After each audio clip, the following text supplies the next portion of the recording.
치유 기도에 대한 말씀을 나누려고 합니다. 몇 가지 소대지를 가지고 여러분들과 함께 말씀을 나누게 될 텐데, 첫 번째 대지가 어떤 고난이든 정답은 기도다. 자, 같이 한번 읽어봅시다. 시작. 어떤 고난이든 정답은 기도다. 우리가 왜 기도해야 되는가? 오늘 야고보서 말씀을 가지고 나누려고 해요. 공부하는 걸 좋아하는 사람은 없는 것 같아요. 나도 배우는 거 되게 싫어하는 사람이고, 어떤 물건을 사도 매뉴얼을 잘 읽지 않는 그런 사람이기도 합니다. 혹시 여러분들 김정은 교수가 쓴 에디톨로지라고 하는 책을 읽었는지 모르겠어요. 몇 년 됐는데 굉장히 잘 쓴 책입니다. 그 책에 그런 내용이 나와요. 우리 아이들에게, 학생들에게 부모들이 아무리 게임하지 마라, 컴퓨터 게임에 중독되지 마라, 아무리 가르쳐도 아이들이 말을 안 듣는데요. 그 책에 나오는 이야기인데, 아이들이 게임을 하지 않도록 하는 제일 좋은 방법이 딱 한 가지 있답니다. 그게 뭐냐면 게임을 학교에서 가르치는 거예요. 스쿨이라고 하는 이 영어 단어가 그리스 헬라어의 스콜레라고 하는 말에서 어원을 하고 있는데, 이 스쿨이라고 하는 말은 우리의 교양을 풍부하게 한다, 삶을 풍부하게 한다, 그런 의미를 가지고 있어요. 배우는 것은 우리들의 삶을 굉장히 이제 풍부하게 만들어주는 거죠.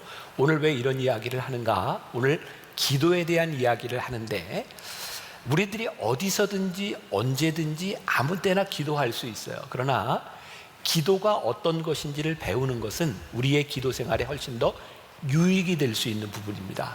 오늘 본문 말씀이 야고보서에 있는 말씀입니다. 야고보서 5장 13절부터 16절까지의 말씀인데, 어떤 사람은 이 부분을 가리켜서 기도의 매뉴얼이다, 이렇게 이야기를 해요. 그러니까 이 말씀은 우리가 익히 아는 말씀이지만, 여러분들이 오늘 나무 모임이나 이런 걸 가지면서 한번 이 말씀을 잘 묵상하는 것도 굉장히 좋을 것 같아요. 야고보서는 전체가 총 108절로 되어 있습니다. 108절로 되어 있어요. 그런데 그 중에 60절이 명령형으로 되어 있어요. 야고보서 기자가 교인들에게 이렇게 하시오, 이렇게 하시오, 굉장히 실천적인 신앙의 기도뿐만 아니라 실천적인 부분들을 이야기하고 있습니다. 그러니까 여러분들이 야고보서 말씀을 읽는 것은 또 신앙에 굉장히 좋은 도움이 될 수 있을 것 같아요. 야고보서 기자는 오늘 우리들에게 제일 먼저 이야기하는 게, 고난당하는 자가 있느냐 기도하라, 이렇게 이야기를 합니다. 우리는 나도 그렇고 6.25를 경험해 본 세대가 아니니까, 어쩌면 6.25 이후에 우리가 경험할 수 있는 가장 어려운 때를 지나간다라고 얘기하는 사람도 있어요. 그러니까 IMF는 비교가 안 될 정도로 어려운 시간들을 가지고 있습니다. 그러니까 오늘 말씀에 비추어 본다면, 고난당하는 자가 있느냐 기도할지니라.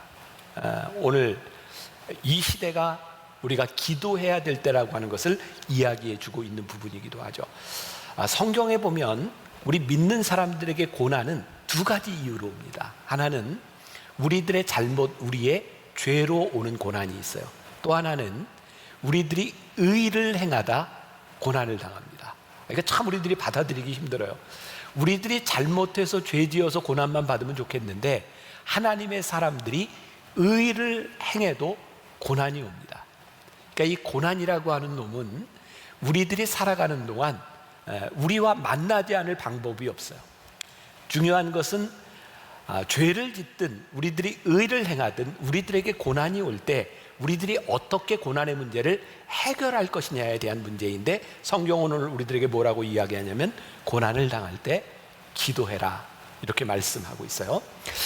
우리들이 고난을 당할 때, 죄로 인하여 고난을 당할 때 기도하면 어떤 유익이 있는가? 우리들이 회개하게 되죠. 그러니까 우리들이 고난 가운데 기도하면서 우리의 죄를 깨닫게 되면 우리들이 죄를 놓고 기도하죠. 그러면 우리들이 회개하게 되는데, 이것이 어떤 유익이 있어요? 우리의 죄를 깨끗하게 하신다. 그러니까 우리들이 죄책감에서부터 자유할 수 있는 거죠. 아마 여러분들이 나무 모임하면서, 소그룹 모임하면서 늘 이렇게 기도 제목들을 나누는 것들이 있을 거예요. 그렇죠?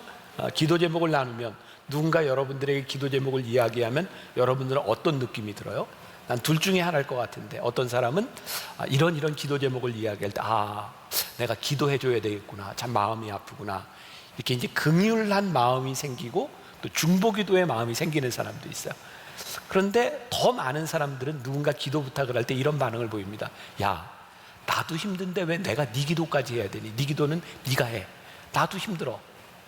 사실 누군가의 기도를 우리들이 한다고 하는 것, 중보 기도를 한다는 건 쉬운 일이 아닙니다. 그래서 중보 기도는 하나님이 우리들에게 주시는 은사 중에 하나라고 이야기를 합니다. 중보 기도가 쉽지 않아요.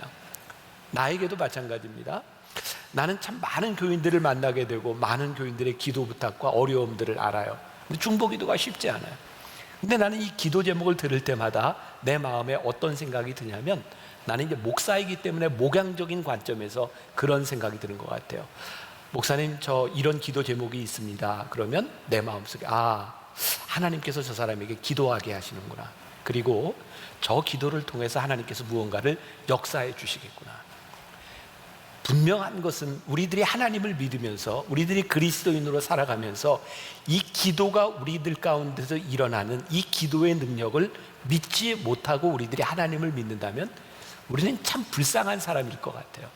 오늘 우리가 여기 나와 앉아 있는 이유, 예배드리는 이유, 기도는 어쩌면 우리들로 하여금 우리들의 삶을 가장 진지하게 바라보도록 만들어주는 것일 것 같아요. 우리의 삶에는 끊임없이 우리의 문이 닫혀지는 경험을 합니다. 근데 놀라운 것은 우리의 문이 닫혀질 때마다 우리들이 경험해 보지 못한 새로운 것을 경험한다는 사실이에요.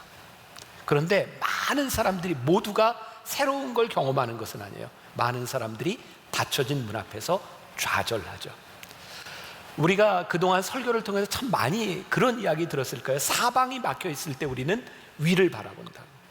기도는 우리로 하여금 우리들이 보지 못했던 것을 보게 하는 그런 시간, 그런 능력이기 때문에 우리들에게 이 기도의 시간들이 얼마나 소중한 것입니다. 그런데 이 기도가 저절로 되어지는 것이 아니라 우리들이 기도를 함께하고 기도를 배우는 시간들이 우리들에게 필요하다는 거예요. 그래서 오늘 여러분들에게 내가 말씀을 나누면서 오늘과 다음 주에 기도에 대한 이야기를 하면서 여러분들에게 내가 믿음으로 요청하고 싶은 거예요. 우리의 인생에 어느 때든지 기도할 수 있지만 우리들이 함께 모여서 기도하는 이 시간을 통해서 우리들이 기도의 유익을 우리들이 느끼고 배워가야 되는 거죠. 여러분, 내가 여러분들의 담임 목사인가? 맞아요? 그렇구나. 네, 내가 담임 목사예요. 그러면 담임 목사의 중요한 역할 가운데 하나가 뭘까요? 나는 담임 목사로서의 중요한 역할 가운데 하나가 영적 리더라고 생각하거든요. 영적 리더라고 하는 것은 뭐냐면 내가 필요한 때에 여러분들을 영적으로 인도하는 역할을 하는 거죠. 하나님이 왜 나에게 코로나를 지나가는 이 시간에 우리 교회와 우리 교인들이 함께 기도하라고 하는 마음을 주셨을까? 나는 여기 분명히 영적 유익이 있다고 믿거든요. 그리고 내가 여러분들을 이 자리로 끌고 가려고 하는 거예요. 여러분들이 이 영적 유익이 있는 곳에 여러분들이 와서 기도하고 기도를 배우는 것과 그렇지 않은 것은 굉장한 차이가 있을 것 같아요. 자, 야고보서로 다시 돌아와 봅니다. 야고보서 5장 13절에서 야고보서 기자가 이렇게 말을 합니다. 너희 중에 고난당하는 자가 있느냐? 그는 기도할 것이요 즐거워하는 자가 있느냐?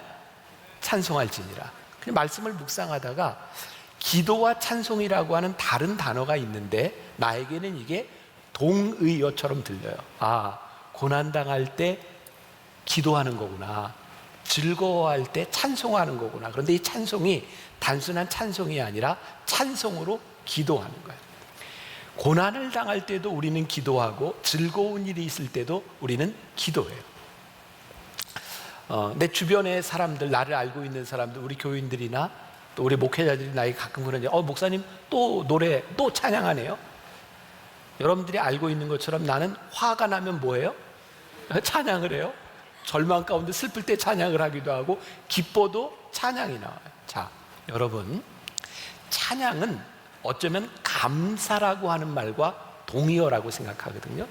내가 절망 가운데 있는데 진짜 내가 절망적인 것만 내 안에 있다면 나에게서 찬양이 나올까? 절망 가운데 나에게 찬양이 나온다고 하는 것은 절망은 절망인데 거기에 감사와 소망이 전제되어 있다는 거예요. 신앙생활을 오래 한 사람들은 이 내용을 좀 알 거예요. 사도 바울이 그러니까 이방인에게 복음을 전하는 사도로 불리움을 받고 난 이후에 복음을 전하면서 사도 바울에게 꿈이 생겼어요. 뭐냐면 아시아에 가서 복음을 전하는 거예요. 그게 이제 사도행전 15장 이후에 이제 나오는 말씀이에요. 그런데 사도 바울이 아시아로 가려고 했는데 성령께서 도와주셨어요, 막으셨어요? 막으셨어요, 성령께서. 자, 이게 지금 내용이 이해가 안 되는 사람은 가서 꼭 지금 성경을 보세요. 사도행전 15장부터 쭉 보시면 돼요. 아시아로 가려고 하는데, 비두니아로 가려고 하는데 성령이 계속 막아요. 그래서 사도 바울이 절망 가운데, 나는 하나님의 일을 하려고 하는데 하나님이 막으시는 거야. 그 절망적인 상황 가운데서 일이 잘 안 풀리는데 꿈속에서 뭘 보죠? 마게도니아 사람이 손짓하는 걸 봐요. 마게도니아는 지금의 유럽 쪽이에요. 사도 바울이 있었던 곳에서 보면 이쪽 서쪽으로 유럽 쪽입니다. 마게도니아인이 손짓하는 것을 보면서 사도 바울이 깨닫게 된 게 있어요. 하나님께서 아시아로 가는 것을 막으신 이유는 내 사역을 막으신 것이 아니라 뭘 하신 거예요? 유럽으로 가라고 하는 또 다른 인도하심이었던 거예요. 그러니까 하나님이 우리들에게 막으실 때는 그 절망이 아니라 우리를 향한 다른 인도하심이 있는 거죠. 사도 바울에게 확신이 생겼어요. 하나님이 원하시는 길이 여기구나. 그리고 유럽으로 가요. 유럽으로 가는 첫 번째 관문인 도시가 어디예요? 빌립보예요. 빌립보. 사도 바울이, 여러분들 사도행전 16장에 가서 보면 사도 바울이 빌립보에 가서 복음을 전하는데 기적이 일어나요. 병자를 고쳐요. 말씀을 전해요. 거기에서 유명한 자기를 돕는 좋은 루디아라고 하는 사람도 만나요. 굉장히 좋은 경험을 합니다. 그런데 그 일로 인하여 사도 바울이 옥에 갇혀요. 지금 오늘 그 이야기예요. 사도 바울이 옥에 갇혔는데 사도 바울이 옥에서 자기와 동행했던 신라와 더불어 지금 뭐를 하고 있어요? 기도하고 찬송하고 있는 거예요. 그때 어떤 일이 일어났는가? 옥의 터가 흔들리면서 지진이 나고 옥의 문이 열리고 쇠사슬이 풀어져요. 자, 여기서 중요한 것, 사도 바울이 지금 옥에서 기도하고 찬송하고 있는데, 기도하고 찬송하고 있는 사도 바울의 마음이 어떤 마음이었을까? 절망 가운데? 아니에요. 사도 바울은요, 옥에서 신라와 함께 기도하는데 그는 절망 가운데서 기도한 것이 아니라 그는 감사 그리고 소망으로 찬송하고 있어요. 내가 그 증거를 댈게요. 자, 만일 사도 바울이 감옥에서 내가 이 감옥에 들어가는 게 내 인생의 절망적인 상황이고 재수 없이 내가 이 감옥에 들어왔으니 내가 감옥에서 벗어나야 되겠다라고 생각하고 기도하고 있었다면, 자, 잘 들으세요. 그런 생각으로 기도하고 있었더라면 지금 옥의 터가 흔들리면서 문이 열리고 그의 쇠사슬이 끊어졌을 때 사도 바울은 어떻게 해야 돼요? 감옥을 나가야죠. 왜? 그것을 그의 인생의 절망이라고 생각하고 있었다면 사도 바울은 문이 열렸을 때 나가는 게 정상이에요. 근데 사도 바울은 나가지 않습니다. 거기에서 간수에게 복음을 전해요. 사도 바울이 옥에서 그가 원하지 않았던 자리, 그가 생각할 수 없었던 자리, 어쩌면 절망의 자리라고 생각할 수 있던 그 자리에 있으나 사도 바울은 거기에서 절망으로 기도한 것이 아니라 기도하고 찬송하며 기도로 찬송으로 하나님께 기도하고 있어요. 자, 여러분들에게 하고 싶은 말이에요. 우리의 인생에 있는 절망의 자리가, 지금 우리가 있는 이 자리가, 우리의 인생의 힘든 자리가, 여러분들에게는 많이 적용되는 시련을 당한 그 자리가 우리들에게 절망의 순간이 아니라 하나님께서 우리를 이 자리에 있게 하신 이유가 무엇일까? 이 자리를 통해서 하나님이 우리들에게 무슨 소망을 주시는가? 그 자리에서 우리들이 기도하고 찬송하는 것. 그래서 야고보서 기자가 이야기하는 고난당하는 자가 있느냐? 절망하지 말고 뭐 하라고? 기도하라고. 우리의 인생에 기도해야 되는 순간은 하나님께서 우리들에게 무언가를 보여주시는 놀라운 기대의 순간이 될 수 있는 거예요. 자, 소제목 하나로 또 넘어가요. 육체와 마음의 질병, 고난 너머를 보라. 내가 이렇게 소제목을 잡았어요. 야고보서 기자가 이야기합니다. 고난당하는 자가 있느냐? 병든 자가 있느냐? 기도할지니라. 왜? 고난만 보이면 우리들은 기도하지 못해요. 자, 또 이 책에 나오는 이야기예요. 이 책을 누가 썼을까요? 내가 썼네. 네, 여기에 졸지 말라고. 인도의 유명한 성자 썬다싱에 대한 이야기를 내가 썼어요. 여러분들에게 굉장히 낯선 사람일지 모르지만 이 썬다싱이라고 하는 사람은 10대 때 회심을 하고 크리스찬이 돼요. 인도의 성자라고 불리는 사람, 이 사람에게 또 다른 별명이 하나 있어요. 히말라야의 성자. 이 사람은 예수를 믿고 난 이후에 정말 성자처럼 이렇게 살았을 뿐만 아니라 네팔과 이런 지역들을 이렇게 넘나들면서, 히말라야를 넘나들면서 복음을 전한 사람인데, 나중에 이 사람이 그 복음을 전하다 죽습니다. 이 사람의 무덤이 없어요. 어디에서 죽었는지도 모르는 사람입니다. 그런데 성자로 추앙을 받는 사람이에요. 인도가 영국 영이었으니까 이 사람이 이제 많이 유명한 사람이 되었고, 인도에 갔을 때, 영국에 갔을 때 영국에 있는 목회자들이 썬다싱에게 묻습니다. 당신은 왜 힌두교에서 기독교로 개종했습니까? 왜 하나님을 믿습니까? 썬다싱이 딱 한마디 합니다. 부활하신 예수님이 살아있기 때문에 나는 예수를 믿습니다. 부활하신 예수님이 우리들에게 소망이 되지 않는다면, 죽음이 끝이라고 생각한다면, 절망이 끝이라고 생각한다면 우리는 오늘 여기에서 예배를 드릴 이유가 없는 거예요. 우리 세대에는 어렸을 때 보았던 영화 중에 배너, 쿠어바디스 이런 영화가 있었어요. 여러분들 어렸을 때는 글래디에이터 이런 영화 봤을 거예요. 그 글래디에이터도 보면 이 원형 극장에서 검투사들이 싸우는 장면이 나와요. 이제 배너나 쿠어바디스 같은 데도 그 원형 극장에서 막 사자들을 풀어놓고 사람들을 이렇게 잡아먹게 하는 그런 장면도 나오고. 근데 사람을 죽이느냐 살리냐를 누가 결정해요? 황제가 결정합니다. 어떻게? 손가락을 이렇게 들면 살리는 거고, 이렇게 하면 죽는 겁니다. 사람들은 다 이걸 두려워해요. 황제가 손가락을 드느냐 손가락을 내리느냐. 그런데 황제가 손가락을 들든 손가락을 내리든 전혀 개의치 않는 사람들이 있었습니다. 누구였을까요? 그리스도인이었습니다. 당시에 로마 사람들은 황제의 권력, 사람을 죽이면 그리스도인, 아니 예수를 믿는 사람들이 없어질 줄 알았습니다. 그런데 역사가 이야기를 하죠. 놀랍게도 2명을 죽이면 4명이 예수를 믿고, 4명을 죽이면 8명이 예수를 믿고, 죽일 때마다 갑절의 사람들이 예수를 믿기 시작하죠. 왜? 그들은 죽음 너머를 보았던 사람이기 때문에 그래요. 지난주에 설교에 내가 소개한 책이 하나 있었는데, 봐야 되겠다. 존 파이퍼 목사님이 쓴 책이에요. 코로나 바이러스와 그리스도라고 하는 책. 난 상당히 이분이 예언자적인 생각을 가지고 코로나가 발생하자마자, 이 짧은 작은 책이지만 이 책을 썼다고 생각하는데, 여기에 굉장히 내가 인상적으로 보았던 구절이 하나 있어요. 좋습니다 라는 것이 아니라 좋은 느낌입니다, 이런 말을 하고 있어요. 이 존 파이퍼 목사님은 지금도 몸에 암을 가지고 암으로 투병하고 있는 분입니다. 이분은 책에서 이렇게 얘기해요. 내가 암으로 죽을지 코로나로 죽을지 언제 죽을지 모르는 상황이라고. 미국 사람들이 인사할 때 처음 만나는 사람한테 어떤 인사를? How are you? 대답해. How are you? I'm fine. I'm good. 이렇게 대답할 거예요. How are you? 어때요? I'm fine. 좋아요. 이 목사님도 그렇게 누가 묻든지 이렇게 물으면 나 좋습니다 이렇게 대답을 했다는 거예요. 근데 그날 병원에서 아직 암을 모르고 있을 때, 병원에서 진단을 받던 날 병실에서 나오는데 사람들이 인사를 했답니다. How are you? I'm fine. 좋다고 이야기를 했대요. 그런데 이 목사님은 그 순간에 그의 몸에는 암이 자라고 있었어요. 나는 좋다고 얘기했지만 나는 좋은 상태가 아니었어요. 우리는 우리의 좋고 나쁨에 대해서도 우리들이 말할 수 있는 능력과 자격이 있는 사람들이 아닙니다. 단지 우리는 좋은 느낌일 수 있고 나쁜 느낌일 수 있지만, 우리는 우리 인생에 대해서도 좋다 나쁘다 말할 수 있는 능력과 자격이 없는 사람이야.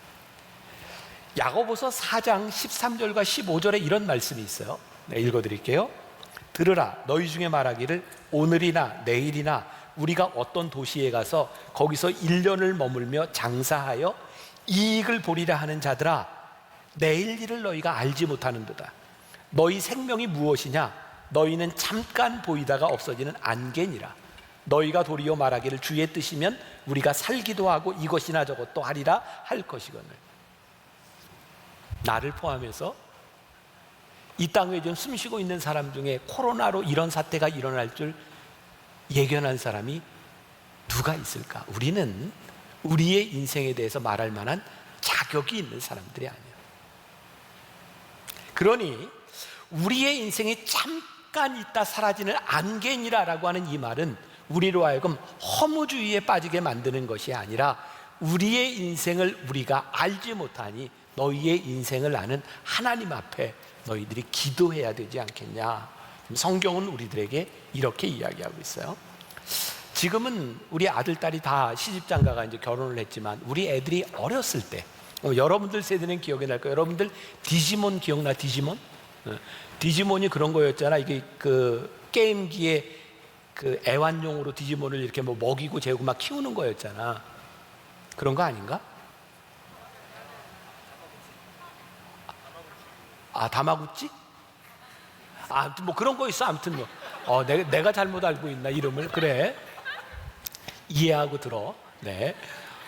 내가 어느 날 이렇게 집에 들어왔는데 우리 애들이 초등학교 1, 2학년 때 싸우고 있는 거야.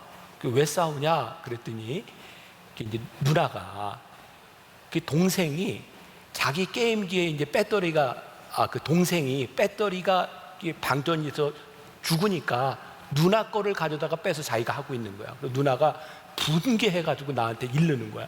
어떻게 이럴 수가 있냐고 말하더니 막 싸우는 거야. 내가 이렇게 보니까 참 웃겨. 이게 그렇게 싸울 일이 아니야.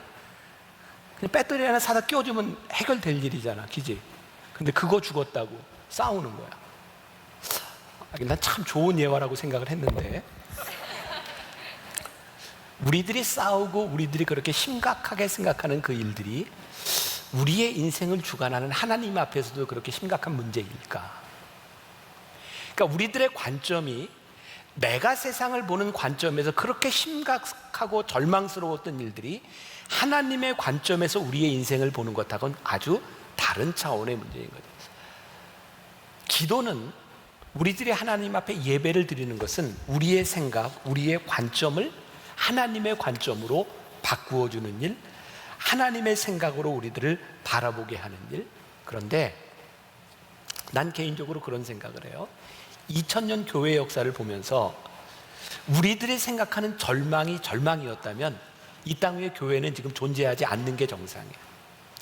2000년 역사 가운데 정말 많은 개혁과 혁명이 일어났어요. 종교 개혁, 영적 부흥, 그런 일들은 언제 일어나는지 아세요? 영적으로 바닥을 치는 절망적인 상황 가운데서 일어나요. 우리들이 생각하는 절망이 절망으로 끝난 것이 아니라 그곳에서 하나님께서는 늘 새로운 개혁과 새로운 일들을 일으키셨어요. 우리가 교회니까, 교인이니까, 내가 목사고 여러분들이 신앙인이니까 지금 이 시간을 지나가면서 많은 목회자들, 교인들이 걱정하는 게 있어요. 이렇게 코로나가 오래 가다가 우리의 신앙이 이렇게 굳어져 버리는 것은 아닌가, 이렇게 나태해지는 것은 아닌가, 이러다가 교회가 없어지는 것은 아닌가. 여러분들 다 목사인 나는 더 걱정이 될지도 몰라. 나는 코로나가 처음 우리들이 온라인으로 예배를 드리자고 광고할 때 2주에 끝날 줄 알았어. 여러분들은 그렇게 생각 안 했어요? 난 2주면 끝날 줄 알았던 이 일이 2, 3, 4, 5, 6 지금 5개월을 이렇게 지나오면서 어떻게 해야 되나.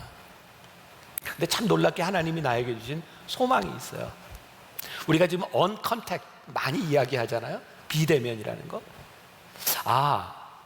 이 코로나를 통해서 하나님께서 나에게 깨닫게 하시는 건 이 사회가 이렇게 변화가는 흐름 가운데서 우리가 요즘 많이 이야기하죠. 코로나는 새로운 세상을 우리들에게 만들어준 것이 아니라 새롭게 다가올 세상을 우리들에게 일찍 경험하게 했다고. 교회가 지금과 같은 이런 건물적인 교회, 우리들이 생각했던 패러다임이 아니라 하나님께서 이 새로운 세상의 새로운 선교의 도구로 우리들에게 주시는 것을 보게 하시는구나. 나에게는요 굉장히 소망적인 생각이 들어요. 이게 절망이 아니라고 생각이 들거든요. 그리고 어쩌면 한국 교회가 내가 자주 하는 말에 조금 더 어려워져야, 여러분들의 인생에 조금 더 힘들어져야 우리들이 하나님을 간절하게 찾으며 하나님과의 관계가 회복되는 일들이 우리들에게 일어나겠다. 그래서 나는 이번에 기도에 우리가 기도를 해야 되는 이유 가운데 굉장히 소망적인 생각을 봐요. 아까 이야기했던 바울과 실라가 감옥에서 그들이 절망 가운데서 기도하고 절망 가운데서 찬송한 것이 아니라 하나님이 우리를 이 절망 가운데 인도하신 이유가 있다는 생각을 가지고 기도하고 찬송했던 것, 그것이 우리들에게도 동일하게 일어나야 됩니다. 자, 오늘 말씀의 제목이 치유 기도예요. 올바른 치유 기도란 어떤 것일까를 조금 생각해 보려고 해요. 야고보서 5장 15절 말씀 보니까 믿음의 기도는 병든 자를 구원하리니 주께서 그를 일으키시리라. 믿음의 기도는 병든 자를 구원하시리니. 자, 우리들이 아플 때 기도하는 게 정상적이에요, 비정상적이에요? 정상적이에요. 그런데 지금 여러분들의 세대보다 우리 세대, 우리 윗세대는 병이 들었을 때 여러분들보다 훨씬 더 간절하게 기도했어요. 그리고 병이 들면 병원에 가는 사람들보다 기도원에 들어가서 기도하는 사람이 많았어요. 왜 그럴까요? 그때는 암이라고 하는 병들, 폐결핵이라고 하는 병들, 이게 굉장히 절망적이었어요. 많이 죽었어요. 의료 시설을 가지고 해결이 되지 않았어요. 그래서 인간이 가지고 있는 기술 가지고 해결이 안 되니까 하나님께 매달렸어요. 그리고 많은 기적들이 일어났어요. 그런데 요즘 신유, 치유의 기적들이 많이 일어나지 않습니다. 그리고 그렇게 간절하게 기도하지도 않아요. 왜요? 기도 안 해도 병원 가면 더 빨리 나요. 기도하지 않아도 병원에서 더 쉽게 고치는 일들이 있어요.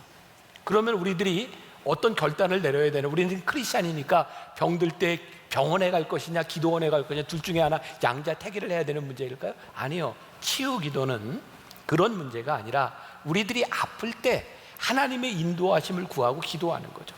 나는 우리나라의 의료시설들이 이렇게 무섭게 정말 놀랍게 발전하는 이것들은 하나님이 우리들에게 주시는 큰 유익이라고 생각해요. 그러니까 여러분들이 몸이 아플 때 병원에 가서 치료를 받고 여러분들이 병원에 가서 약을 먹는 것은 하나님께서 우리들에게 주신 좋은 것들을 누리는 일들이에요. 그런데 우리들이 치료를 받는 과정들, 또 의료가 해결하지 못하는 문제들 가운데 우리들이 하나님께 우리들이 매어 달리고 기도해야 되는 일들이 있죠.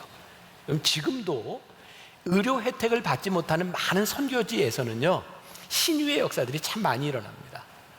그럼 내가 선교지에 가서 진짜 깜짝 놀란 게 뭔지 아세요? 요즘은 아픈 사람이 담임 목사인 나한테 와서 이렇게 목사님 기도해 주세요 하는 사람이 별로 많지 않습니다.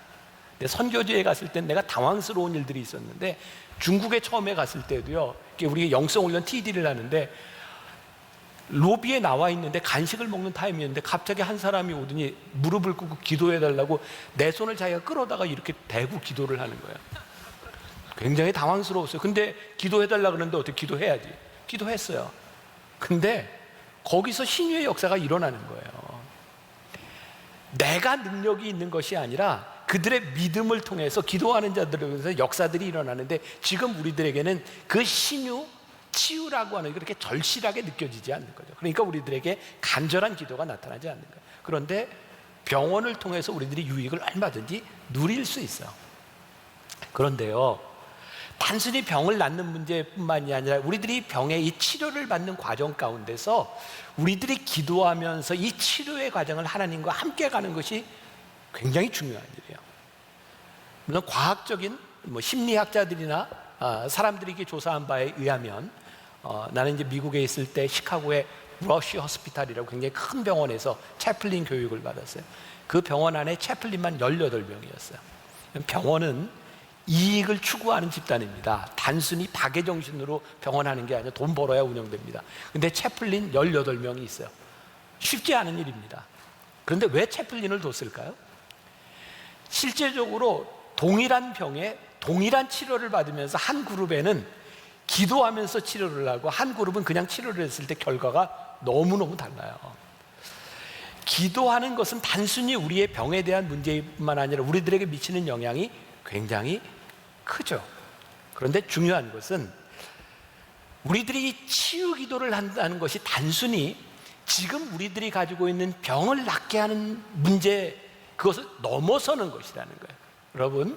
여러분들 주변에도 혹시 신유의 역사를 경험한, 기도받고 병 나은 사람들 얘기 들어본 적 있죠? 그분들이 영원히 살던가요? 아니요. 이 병이 나았는데 결국은 죽어요. 인간은 병이 낫는다고 영원히 사는 존재가 아닙니다. 그러니까 신유의 역사, 우리들의 치유 기도는 잠시의 우리들의 유익이 될 수 있으나 병을 고치는 그것이 우리들에게 완전한 유익이 되는 것은 아니에요. 근데 치유 기도가 우리들에게 진짜 주는 유익은 뭐냐면, 우리들이 가지고 있는 병과 연약함의 문제를 가지고 하나님과 함께 기도하며 우리들의 삶이 고쳐져 나가는 거예요. 단순히 병이 고쳐져 나가는 것에 대한 문제가 아니라 우리들의 삶이 고쳐져 나가는 것에 대한 문제. 지난주에 우리 교회 원로 장로님 한 분이 정말 급작스럽게 돌아가셨어요. 치료를 받으러 병원에 들어갔다가 수술을 하려고 배를 열었다가 그렇게 암이 퍼져 있는지 모르고 돌아가셨어요. 너무 좋은 장로님이니까 마음도 아팠고, 그리고 장례를 마치고, 근데 어제 토요일 날 그 가족들이 예배를 드리는데 뒤에 이렇게 앉아 있는데 예배 시간 내내 눈물을 흘리는 거예요. 제가 설교하면서 어제 그런 이야기를 했어요. 저는 그 장로님을 보면서 장로님이 마지막 그 투병하고 돌아가시는 장면을 보면서 가족들에게, 장로님이 그렇게 일찍 돌아가신 것 참 마음이 아프지만 나는 장로님의 죽음이 참 복되다고 생각한다고. 그분이 치료의 과정을 통해서 마지막까지 하나님과 함께 동행하며 돌아가시면서, 내가 돌아가시기 한 달 전쯤 신방했을 때 그 장로님이 나에게 했던 잊혀지지 않는 얘기, 목사님 걱정하지 마세요. 저는 갈 곳을 알고 있는데 무슨 걱정을 하세요? 걱정하지 마세요. 나는 내가 갈 곳을 알고 있습니다. 그분의 아버지 장로님을 내가 장례를 치렀고 그분의 장례를 내가 치렀어요. 그리고 그 아들을 보면서 너의 할아버지와 아버지의 죽음이 복되다. 너희 후손들에게 이 죽음이 복된 죽음이 되었으면 좋겠다. 너희들이 이 믿음을 지켜갔으면 좋겠다. 우리들이 이 치료의 과정을 통해서 우리들에게 주신 진짜 좋은 영적인 유익이 뭐냐면, 이 과정을 통하여 우리들의 하나님의 사람으로 하나님과 함께 동행하며 우리들의 삶이 온전히 고쳐지는 일들이죠. 저기 용인에 가면 샘물 호스피스라는 곳이 있어요. 거기에 원목으로 있는 원주희 목사님이라는 분이 신문 인터뷰에서 했던 내용을 제가 잠깐 읽어드릴게요. 우리나라 교회들이 웰빙 목회만 해요.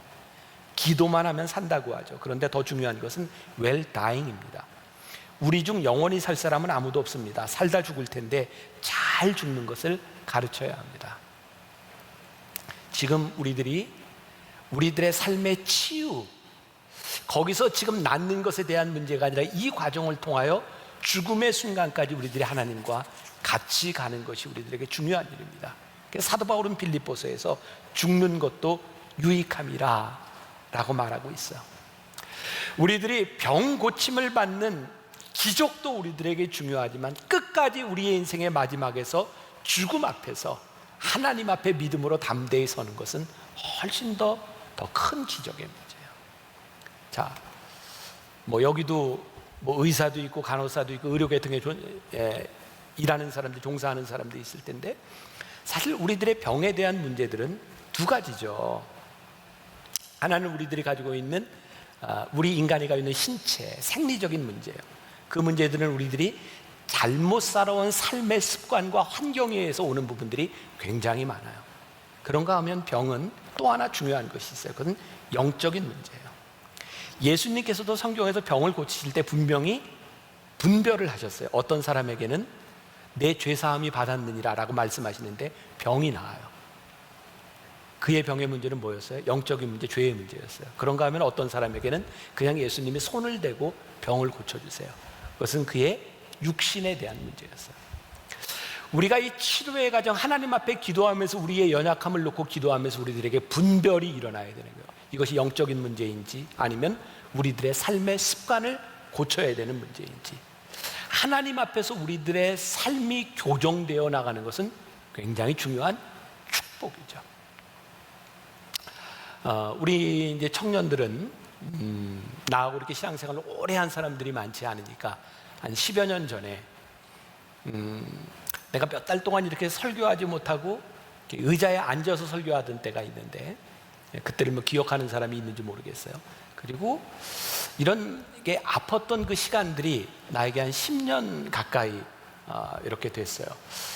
요즘은 교인들이 나에게 어떤 병을 가지고 이렇게 이야기를 하면 되게 내가 앓고 있는 병이거나 알아본 병이에요. 그래서 상담을 참 이렇게 내가 잘 해줘요. 가끔 그래요. 목사님은 어떻게 이렇게 잘하세요? 난 다 아파봤어요. 정말 내가 살아가면서 진짜 많이 힘들고 아팠던 시간들이 있었거든. 지금은 주일날 설교를 토요일 뭐 이렇게 3번, 4번 하지만 그때는 4번, 5번 설교를 할 때였어요. 설교를 한번 하고 나면 서 있는 것 자체가 너무 힘들어서 내 방에 올라가서 30분 동안 누워 있다가 간신히 일어나서 여기 가서 설교를 하고, 그리고 또 누워 있다가 오고, 그게 2년 반 동안 매주 반복되는 일이었어요. 그리고 이 강단에 설 때마다 너무 무섭고 두려웠어요. 왜? 내가 혹시 설교를 다 할 수 있을까?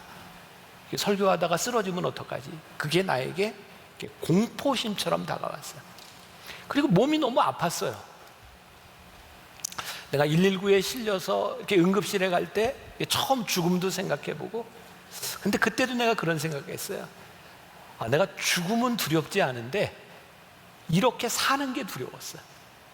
이해가 돼요? 죽는 건 두렵지가 않은데 이렇게 아프게 사는 것 자체가 두려웠어요. 너무 아프니까.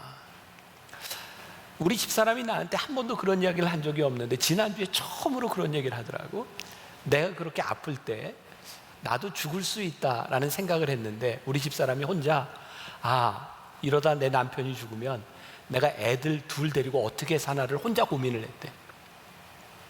그래서 애들 둘 데리고 시집 가기는 좀 그렇고 이제 혼자 애들 둘을 키워야 되는데, 우리 집사람도 신학을 공부했거든. 그러니까 자기가 할 수 있는 게 그러면 여자 전도사를 해서 우리 애들을 키우는데 내가 어떻게 키울 수 있을까? 혼자 그런 고민을 할 정도였으니까 나도 그렇고 우리 집사람도 그렇고, 죽음이라고 하는 것이 나에게서 그렇게 멀지 않은 실제적인 문제였던 것 같아요. 그때 하나님께 내가 기도하면서 너무 힘들고 아플 때 기도하면서 내 마음속에 그런 확신은 있었거든. 하나님, 저 죽게 되는 때는 제 사명이 끝난 때죠. 그러니까 제가 필요하면 하나님 살려주실 텐데, 문제는 죽고 사는 문제가 아니라 살아있는 동안 이렇게 건강하게 일하고 싶어요. 그게 나에게 절실한 기도였어요. 그래서 병원도 다니고 의사 선생님도 만나고 하는데, 그때는 나에게 찾아온 문제가 나쁜 짓을 해서 찾아온 문제가 아니라 너무 일을 열심히 해서 나에게 찾아온 문제. 그러니까 내 몸의 수치들이 다 정상적이게 다 망가진 거예요. 그리고 그때는 내가 지금처럼 멋있지를 않았어요. 이게 지금 한 16kg 뺀 거거든. 근데 이 키에 여기서 16kg가 더 쪘다고 생각하면, 난 요즘도 가끔 이렇게 영상에 옛날 사진 나오면 나도 깜짝 놀래. 저게 나였나? 내가 건강하게 살아가기 위해서, 건강하게 사역하기 위해서 살도 빼고 열심히 운동하고, 그리고 모든 수치들을 내리고. 왜? 나에게 사는 것에 대한 목적이 아니라 내가 사는 날 동안 내가 어떻게 나에게 맡겨진 일을 잘할 수 있을까? 물론 내가 그렇게 노력한다고 되는 일이 아니에요. 내가 아무리 노력한다고 이게 나에게 속한 일이 아닌데 내가 내 생명을 주관할 수 있겠어요? 그러나 하나님께서 나에게 주어진 일들에 대하여 내가 최선을 다할 수는 있어요.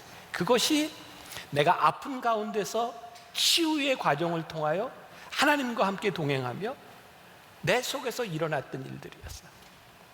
나는 여러분들에게 이 기도의 시간 2주간 여러분들에게 주어진 이 시간들을 통해 여러분들에게 기대하고 여러분들에게 바라고 싶은 것이 뭐냐면, 우리들의 인생의 절망적인 것, 혹시 여러분들의 삶의 육체적인 질병에 대한 문제, 그 어떤 것이 됐든 하나님 앞에서 기도하면서 이 과정을 통해서 우리들의 삶이 교정돼 나가고 하나님 앞에서 바로 세워 나가는 이 놀라운 이 기적이 여러분들 가운데, 이 기도의 시간 가운데 일어나기를 간절히 소원하고